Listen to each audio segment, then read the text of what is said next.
अस्सलाम वालेकुम दोस्तों, उम्मीद करता हूँ आप सब खैरियत से होंगे, ठीक ठाक होंगे। और थैंक यू सो मच मुझे इतना मोटिवेट करने के लिए कि मैं रोज़ जो है आपको एक वीडियो प्रोवाइड कर सकूँ। मेरी कोशिश है कि मैं सारी वीडियोस एक साथ रिकॉर्ड करके डाल दूँ, बट मुझे रिकॉर्ड करनी होती है, फिर उसमें जो है सिस्टम में डाल के अपलोड करनी होती है, तो वो थोड़ा सा टाइम लेता है।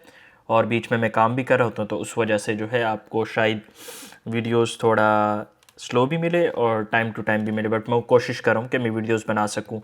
और thank you so much, but मुझे सब्सक्राइब करें ताकि मुझे मोटिवेशन मिलती रहे। मैं बार बार बोलता हूँ, ठीक है। तो वीडियो की तरफ आते हैं। टाइटल से आपको पता लग गया होगा कि हमें जो है बहुत ज़्यादा परेशानियाँ होती हैं कि बैंक स्टेटमेंट कैसे तैयार करनी है। और मोस्टली जब भी आपका वीज़ा कहीं रिजेक्ट होता है, सबसे मेन रीज़न जो है आपका होता है बैंक स्टेटमेंट। 80 to 90% केसेस में आपकी बैंक स्टेटमेंट की वजह से आपका वीज़ा जो है रिजेक्ट होता है। एम्बेसी सिर्फ ये नहीं देखती कि आपके पास कितने पैसे हैं, वो ये भी देखती है ये पैसा आया कहाँ से और इसकी स्टेबिलिटी कितनी है, कितने टाइम से अकाउंट में रखा हुआ है, मंथली कितने आ रहे हैं, क्या चीज़ें आ रही हैं, क्या चीज़ें नहीं आ रही। तो ये चीज़ें बहुत ज़्यादा मैटर करती है। अब हम स्पेसिफिकली बात करेंगे एस्तोनिया के हवाले से। वैसे तो हर मुल्क की अलग रिक्वायरमेंट होती है बैंक स्टेटमेंट के हवाले से, पर हम यहाँ बात करेंगे एस्तोनिया के हवाले से, ठीक है। एस्तोनिया क्या चीज़ें देखता है? Estonia basically it depends. देखें, मुझे मैसेजेस आए थे, उसमें सवाल ये था कि बैंक स्टेटमेंट 3 महीने की होनी चाहिए, 6 महीने की। अगर आपको लगता है कि आपके पास जो पैसे पड़े हैं वो बहुत पुराने पड़े हैं, लाइक 7 महीने पहले के पड़े, 6 महीने पहले के पड़े, तो अगर आप 6 महीने की बैंक स्टेटमेंट दे सकते हैं, वेल एंड गुड, दे दें। अदरवाइज़ 3 मंथ्स की बैंक स्टेटमेंट इनफ होती है प्रोवाइड करने के लिए। खुदा ना ख्वास्ता कुछ इशू भी आता है तो वो आपसे कह सकता है कि 6 मंथ की लिए है। वो इस बेसिस पे आपका वीज़ा रिजेक्ट नहीं कर देते हैं कि आपने सिर्फ 6 महीने की जो है बैंक स्टेटमेंट दी है, सॉरी आपने 3 मंथ की बैंक स्टेटमेंट दी है, 6 महीने की क्यों नहीं दी है, ठीक है। ये चीज़। अब बैंक स्टेटमेंट किस किस की यूज़ कर सकते हैं over the cases of Estonia. Bank statement Estonia के वीज़ा के लिए आप बैंक स्टेटमेंट किसी की भी यूज़ कर सकते हैं, बस शर्त यह है कि उसने आपको एफिडेविट दिया हो या लेटर कोई दिया हो, कोई सपोर्टिव लेटर दिया हो। अब एफिडेविट आप किसी भी लॉयर से जो है पाकिस्तान में कहीं पे भी, भले आप बाहर हो, बाहर भी किसी से भी वो बना सकते हैं कि ये बंदा हूँ, ये मेरा अकाउंट है, मैं इसको जो है स्पॉन्सर कर रहा हूँ, ये मेरी अकाउंट में जितनी बैलेंस पड़ा है ये इस बंदे के लिए यूज़ होगा और इस पर्पज़ के लिए यूज़ होगा, ठीक है। इस चीज़ का आपने जहन में ख्याल रखना है कि आपके पास वो लेटर होना ज़रूरी है। दूसरी बात, बैंक स्टेटमेंट में जितने भी पैसे आए वो पैसे आए कहाँ से वो आपको पता होना चाहिए, क्योंकि ड्यूरिंग इंटरव्यू आपसे सवाल हो सकता है।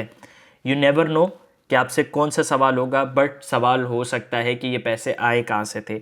हाँ, अगर चंक में पैसे आए, थोड़े थोड़े आए, तो उन सब का आपके पास रिकॉर्ड होना चाहिए। कुछ भी रिकॉर्ड होना चाहिए कि भाई मैंने ये ज़मीन बेची थी, वो पेपर्स रख लें।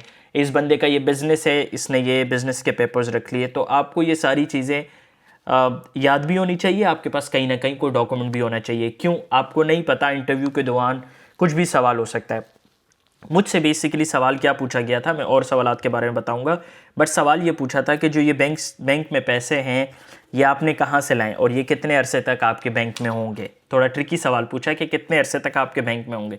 तो मैंने उनको बोला बेसिकली ये मेरा ख़र्चा है और जितने अरसे तक मैं एस्तोनिया में इसको खर्च कर सकूं ये उस तरह यूटिलाइज़ होंगे और मैं यूज़ करता रहूँगा। बाकी मैंने इतनी फ़ीस पे कर दी और ये मेरा जो है मंथली इस तरह का ख़र्चा है। मैंने डॉम देखा हुआ है, डॉम के जो है मेरी 200 यूरो पर मंथ वो थी रेंट था। और उसके बाद मैंने उनको बोला था कि 150 यूरो मेरा ग्रोसरी का लगेगा।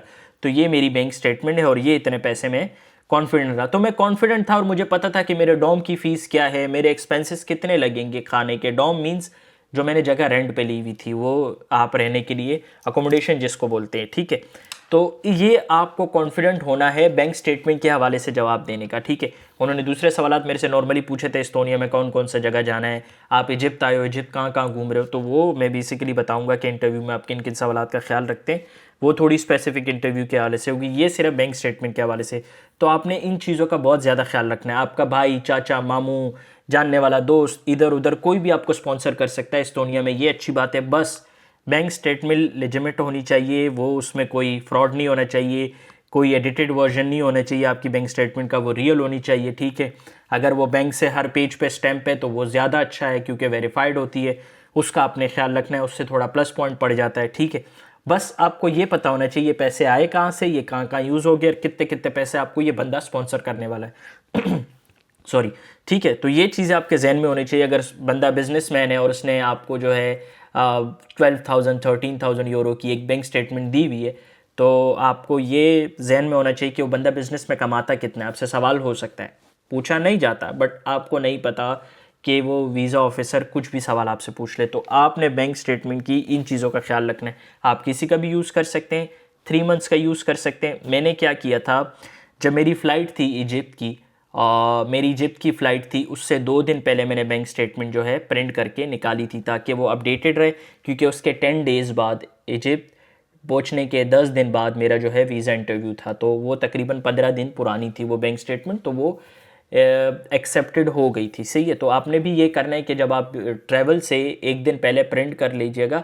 अब मैंने अभी कहा कि बैंक से वेरीफाई भी करा सकते हैं, पर आप वो वेरिफिकेशन वाली भी अपने पास रख लें, और जब आप ट्रैवल करने लगें उससे 2 दिन पहले प्रिंट करवा लें, बैंक से निकलवा के प्रिंट करवा के, और उसको अपने साथ रख लें। तो वो उससे थोड़ा वीज़ा ऑफिसर खुश हो जाता है कि यार इसने अपडेटेड लाई है, अभी 10 दिन पहले ट्रैवल की, क्योंकि उसके बाद की तो आप निकालने से रहे। तो ये चीज़ें आपने जहन में रखनी है, ख्याल करना है। तो और भी इसके हवाले से कोई भी सवाल हो तो ज़रूर मुझे बताइएगा, और हम जो है इसके बाद जो वीडियो होगी वो वीज़ा डॉक्यूमेंट की कंप्लीट लिस्ट होगी। वो थोड़ी लॉन्ग होगी, क्योंकि उसमें एक एक चीज़ मैं डिफ़ाइन करूँगा कि वीज़ा ऑफिसर के पास जाते हुए आपने किन किन चीज़ों का ख्याल रखना है और वीज़ा एप्लीकेशन कैसे फ़िल करनी है। तो उस पर इंशाल्लाह बात करूँगा, क्योंकि मैं कोशिश कर रहा हूँ मैं वीडियोस बना सकूँ, बट बैंक स्टेटमेंट बहुत ही ज़रूरी चीज़ है आपकी सारी चीज़ों को मिला के। तो इसको आपने बड़े एहतियात से रखना है और एहतियात से फ़िल करना है, ताकि आपको कोई परेशानी नहीं हो और आप अच्छे से जो है कामयाबी से जा सके। और मुझे अपडेट ज़रूर देते रहें कि आपकी प्रोसेस कहाँ तक चलेगी, क्या क्या चीज़ें हो गई हैं। मिलते हैं इंशाल्लाह अगली वीडियो में। मुझे सपोर्ट करने के लिए शुक्रिया, मुझे मोटिवेट करने के लिए शुक्रिया, और मिलते हैं, मुलाकात करते हैं। मुझे भी दुआओं में याद रखें, ख़ुद को भी दुआओं में याद रखें। शुक्रिया। अस्सलाम वालेकुम।